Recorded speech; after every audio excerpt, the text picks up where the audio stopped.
Good afternoon, everybody.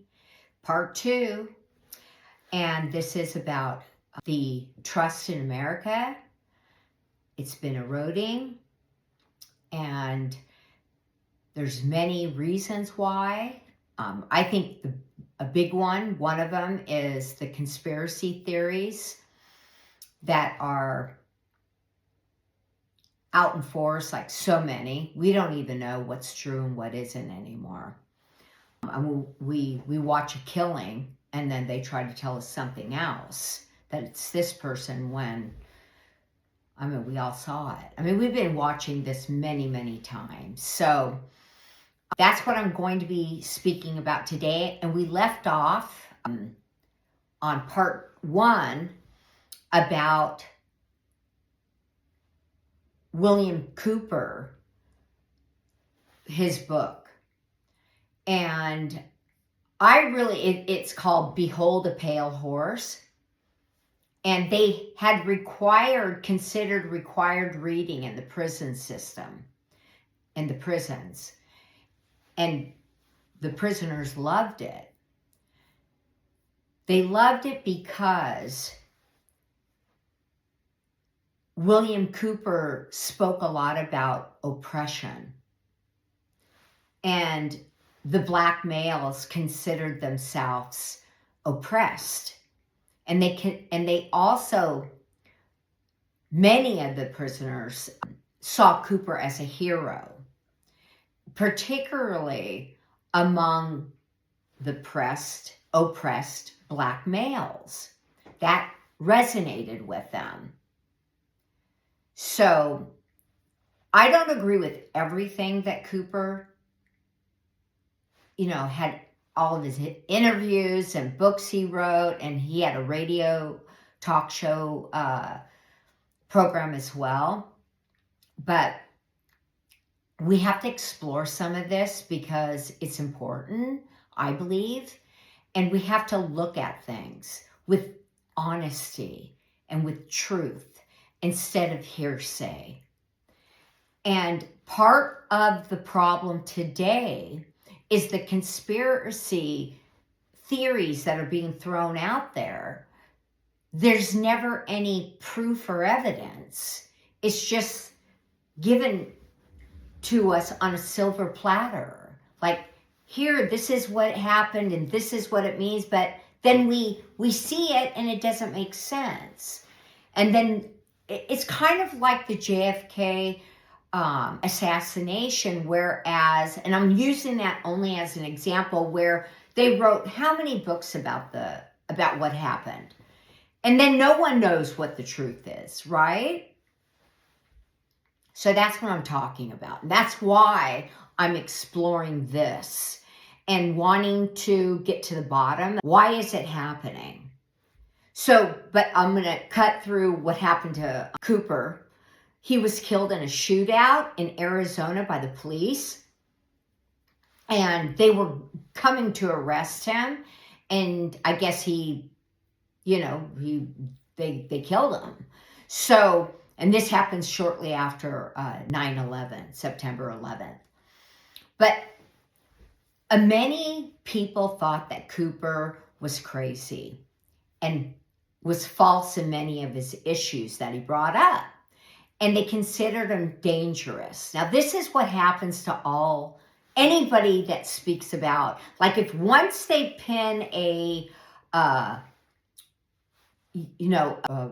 assassination or a killing on a specific individual, and then people don't believe it and they start speaking out about it, they're called crazy. They're called dangerous, right? They're called, they're damaging people's minds. Well, this is what happened to Cooper. And many people on both sides felt that he was a nutcase. And they felt that he was peddling many conspiracy theories that he just made up thin air. So, and I'm not saying that maybe he wasn't. Because some of the things that I see today, I thought were real, but then, like, it could be, but then nothing happens. And it doesn't make sense. So some of his closest friends, or people close to him, I should say, actually thought that he was searching for the meaning of things. Like he'd see, a killing, or, this happening over there. And he would search for what does it mean? And so that's what many people close to him that were working with him would say. And one of those, which I found very interesting, was the word freedom. He was searching for what that meant. And like, exactly what does the word freedom mean? This is what he said. And what does it mean to be free, he asked. And Cooper some of the people close to him said he was obsessed with it. With the idea of being free, because he didn't feel free. He spoke about that often. He said he felt that he was at times. In his books, he said it, and also in interviews and lectures that he did, that he felt like he wasn't free, and he felt like he was imprisoned, even though he wasn't in jail. And some of that is happening today. And some of the problem why it's happening is because the chaos trust telling us one thing when we all know it isn't that. And it creates a mass psychosis and a paranoia. So to say that, why were the prisoners, why was he popular among the prisoners? And he believed, he had a sense about the people in prison. And he would say things like, he wrote this in his book, that people are watching you. He was talking about surveillance. And then he would say, and then they're trying to keep you from getting to be a free person. And he said that too. I find that interesting on many different levels. I'm going to leave it at that. I have my own idea what he was talking about. And I think it's interesting because it's interesting he said this, and then the surveillance is happening. And everybody's getting surveilled. Everybody. If you don't think you aren't, then you're ignorant. The president thinks, he has everything covered. Every president thinks that. I mean, look at Richard Nixon. Everything is bugged in the White House right now. They can keep on checking the walls and do it. Everything is. They're not getting out of it. We're not getting out of it. Smart devices, everything. We are being surveilled 24/7. I'm going to tell you a story about this too later on. But even like what Snowden said, he said about surveillance, he said he doesn't want to live in a world like this. So the prisoners, getting back to they read that in the book, and then they listened to what he had to say, and they were like, the black males and other prisoners, they would all kind of agree on it. So, it became popular. And most people would call this like paranoia in the clinical sense. But now we see it as a mass psychosis. And it's been written about in depth. It's 100% true. And it's a disease. It's become a disease happening throughout humanity. And I can feel it because I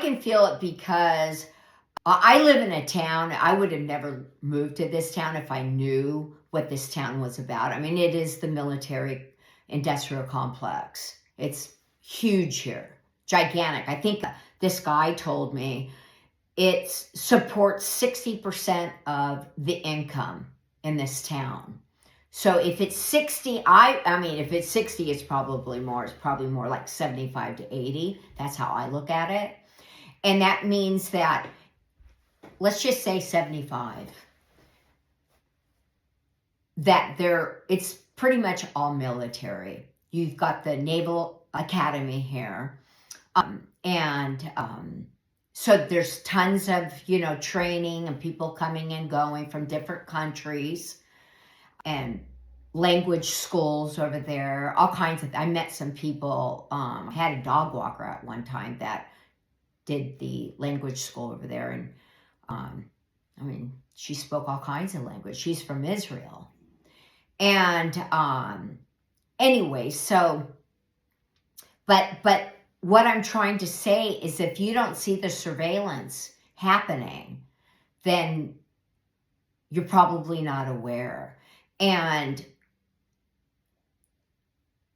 I think that the situation where you actually feel confined through the surveillance in some way, because if you know you're being watched 24/7, it does something to the psyche. And I wrote another whole episode about this, what it does to the psyche. So I'm not going to talk too much about it in this video, because I have it very detailed, but it does something to the psyche, and it's very interesting. I spoke to a couple doctors about it, so it's good information. And so I think that's the confined surveillance state we're in right now. So that's the state we're in now. And once we get to this state, I mean, pretty much, I mean, they're ruling. You can't do anything. The next step would be the digital chip. That's it. They've done everything up until now, the confined surveillance state. The next step is the chip. And that's when you're digitalized and things will be cut off. If you, like, I would be cut off talking about this right now if we were on digital. So I kind of read the Cooper as though he had a sense of the surveillance back then, but he didn't really know so much about the surveillance. And that's how I read it. And when I was reading, I was thinking, well, this is the surveillance state, the confined surveillance state that we're in now. That he was feeling it. And he never felt free. And he always felt like something they were watching, or, and he wrote that in the book. And they've been doing surveillance now. I'm going to talk about the living energetic technology. It's unbelievable. What's his name? Tucker Carlson had somebody on, but they didn't term it that way. He was a little bit fancy, and he didn't come out and just say what it was. He was explaining it can be used for many different things. He didn't say the actual what it is. It's a technology that lives. It's an energetic living technology. It was founded, I'm not going to get too much into that because I'm going off on another video, but they discovered it, not found it. They discovered it from World War I. And it's an off-world technology, because there's no way in hell we could ever have made that or even thought about doing it. I don't even think anybody even thought about that. But it's actually energy.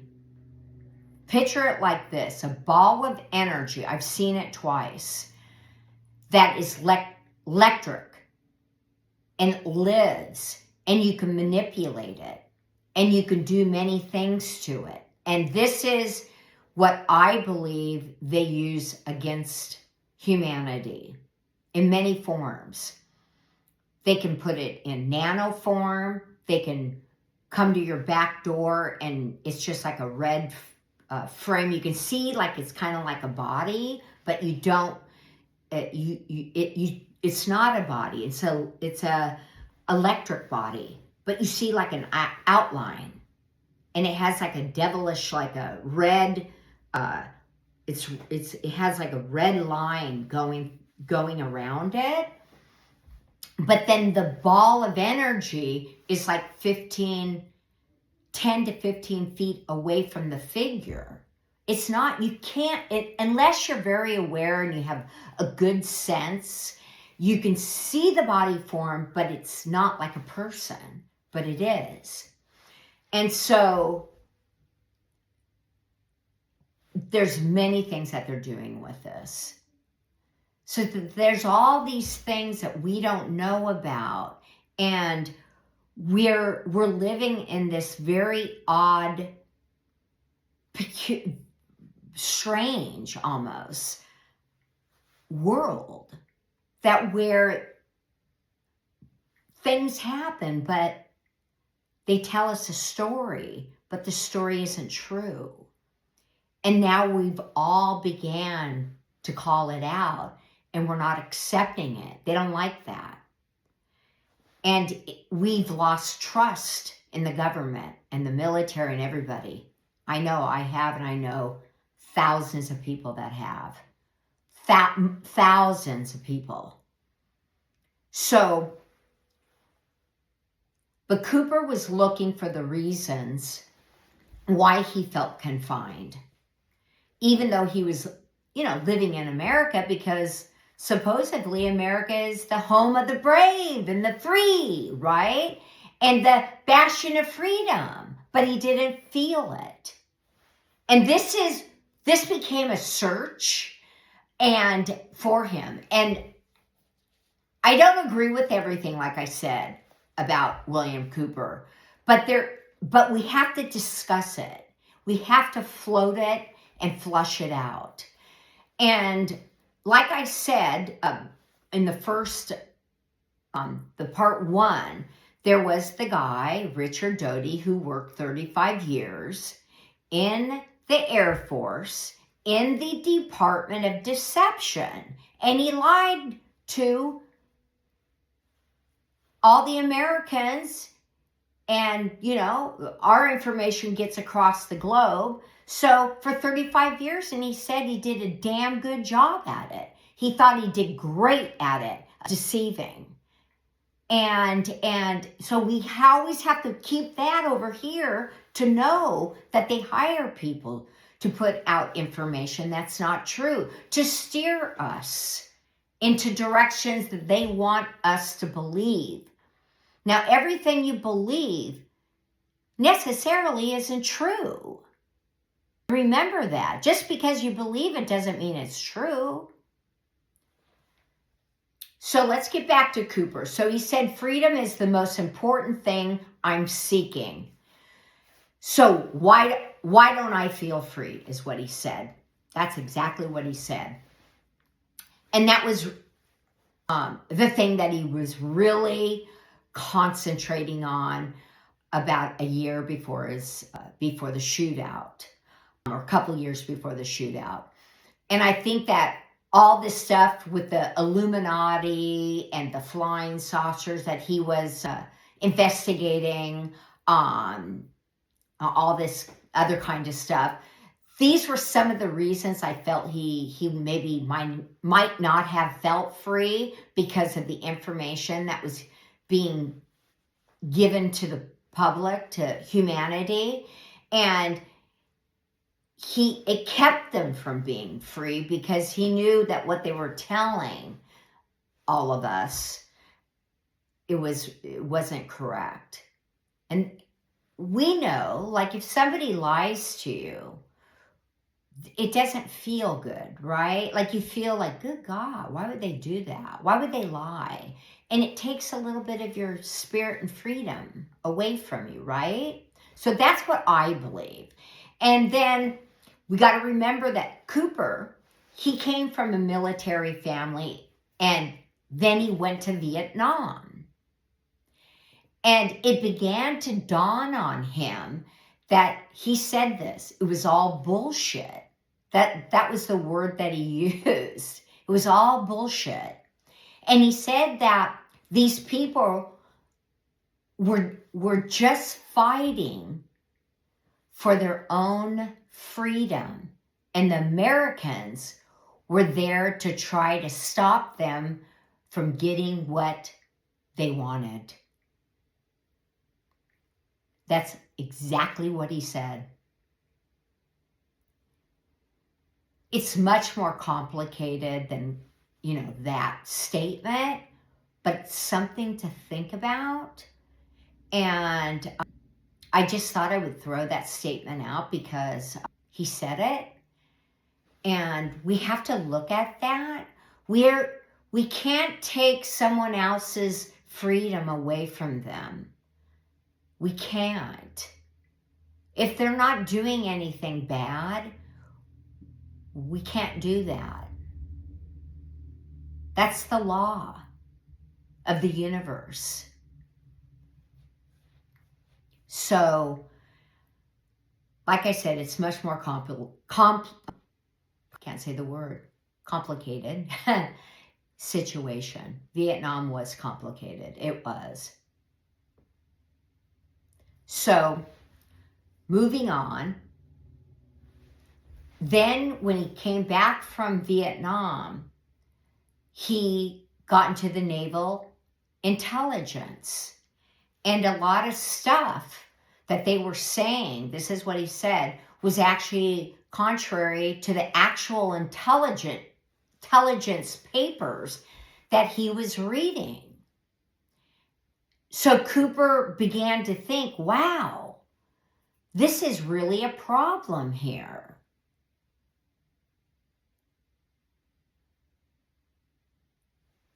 And sometimes you have to wonder, like I said, about the Jeffrey Epstein.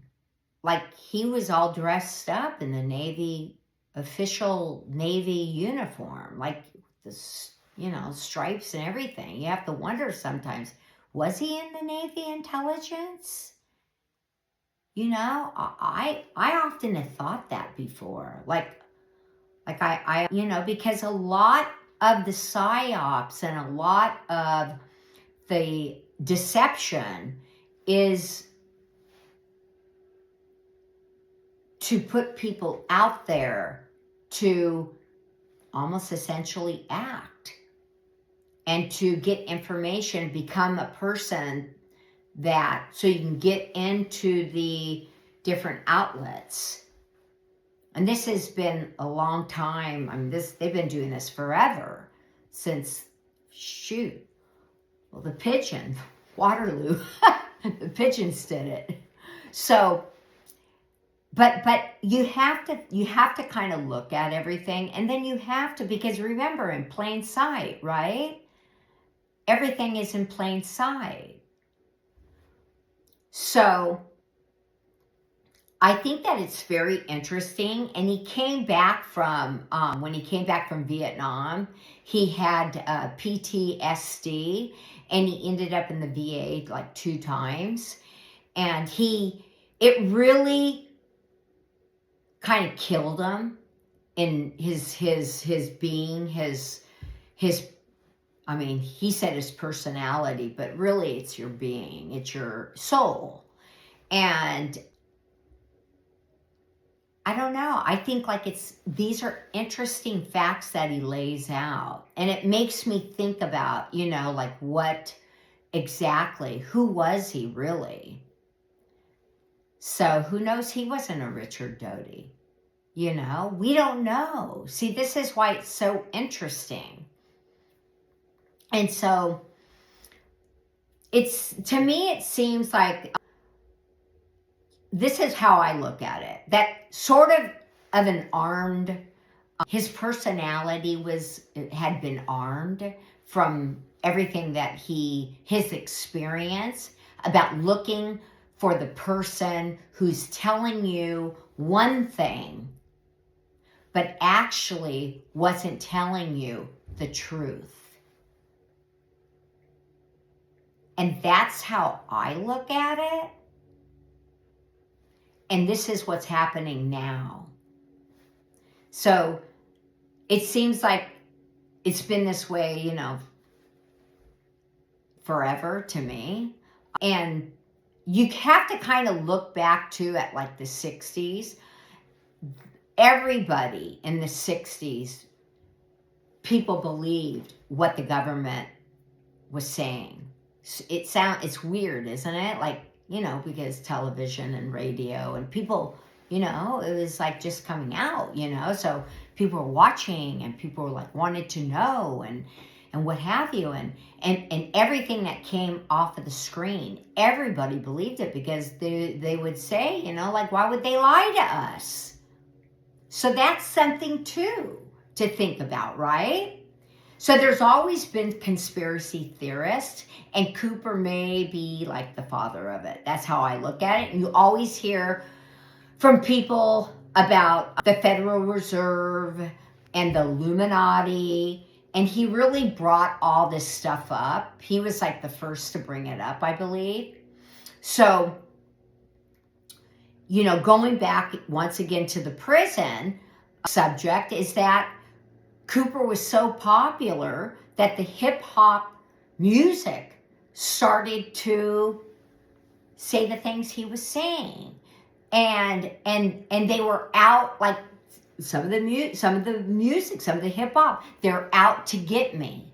These were some of the words, and they're watching and they're fucking with me. Everybody's looking through all my phone calls. It's all lyrics from hip hop. And most everyone who is awake about surveillance knows that there's information being stripped away. And there is this kind of sense that I'm getting, this is what one of the songs, I can't remember, might be Jay-Z. He said that I'm getting screwed, and there's people out to get me, and who are they? Something like that. I think it was Jay-Z. I think it was. And one of those, I can't remember the name, or the other guy. I don't really listen to that music, so and I'm a baby boomer, so anyways, but I remember, because sometimes I would, like, comes on and then you listen to it, but it was so, this is how it started. So I found that very interesting.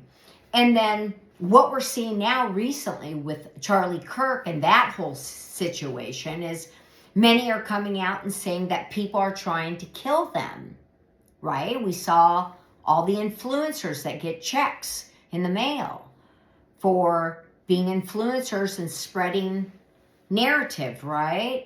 And for the one side, right? And I thought that was very interesting, because why would they want, who's going to kill them? Like, who is it? Why can't they voice the people? And why is that? Why would they want to kill them? Why do they feel this? And is it true? Now, I'm not saying it's not, but all of a sudden, after Charlie Kirk's situation, everybody was coming out. So many people that they were going to get killed. And I thought, good God, what's happening? They're at the White House and at the press conferences telling people that they're going to get killed, that people came to their house and they came to kill their families and things like that. And so these are questions that we all need to know, like, what's going on and why is this happening? And people don't like to say, well, it's maybe to say it delicately, because I don't want to hurt anybody's feelings, because, I feel like, I don't know the truth all the way, because we've been told so many lies. But do you think taking money to spread disinformation and be one of those agents online doing that. Do you think that that's right to be doing that? Do you believe that? I mean, do you think that maybe by taking the money, it's like a mobster kind of a thing to do? Or is it just a job for you? I mean, it's kind of interesting because I sometimes think, good Lord, you got to know where the money's coming from. So that's important, right? You just don't take money from anybody. So, and if you took the money, why would they want to kill you? Or who is it what did you do wrong? Or what, I want to know what happened and why are you scared now? Don't you think you should tell humanity what's going on so we all have the information as well? It's just like you can't just make a statement like that and then not tell us why. So I'm going to end it for now. Or actually I'm going to do one more thing because I'm going to get through this one area. Okay, so going back to the prison, they had the idea that some people in prison have this idea, let's say it like this, that some races have every right and reason to be paranoid. This is what was coming out. And that they say, remember the civil rights moment. That set a lot of stuff up in the minds of America. Because the civil rights also was a oppressed, organization. It was people standing up for people that were oppressed. That's what civil rights was about. And the civil rights movement told people that you have every reason to be paranoid. That's what the civil rights said. And because they are out to get you. That's what it said. If you watch any of the civil rights, that's what they were protesting for. They're out to get you, just like the Hoover said. So, which brings, that's another whole thing. I mean, we're pushing this stuff on people and making people fearful. Something to think about. So, in the first chapter of Cooper's book, Silent Weapons for Quiet Wars, and then there's another one called Secret Government, Cooper was looking for some reason why people were being oppressed and why he felt like a prisoner, even though he was trying to do his own thing. And the rappers and prisoners picked up on this kind of stuff. And they all picked up on it in prison. And then they talked about it. And when they got out, they all talked about it. And in their own way, they were looking for the same thing that William Cooper was looking for. And he talked about this. If you ask certain people about Cooper's books, they always say this. Something along this line. Well, everybody in this world is getting fucked. This is what he's talking about, okay? This is what people say. What William Cooper does is tell you who's fucking you. When you're somebody like me, that's really significant thing. And so see how the conspiracy came out this way and then presented in a lot of ways. It's did we make this come true? Did we put this story out so people would catch on to it, and then it would be the reality. Do you see where I'm getting? And this is why we are in the most sensitive spot right now in our life. Because whatever you say is true becomes true. If you believe you're getting fucked, then you're going to get fucked. It just works that way. Now, I'm not saying that, like, things don't happen, but I'm just saying the dominant thought and feeling you're having does materialize and create. So we have to remember that. So I'm at 36 minutes. This is the end of part 2, and then we're going to finish this up in part 3. Thanks, everybody, and see you on part 3. Bye.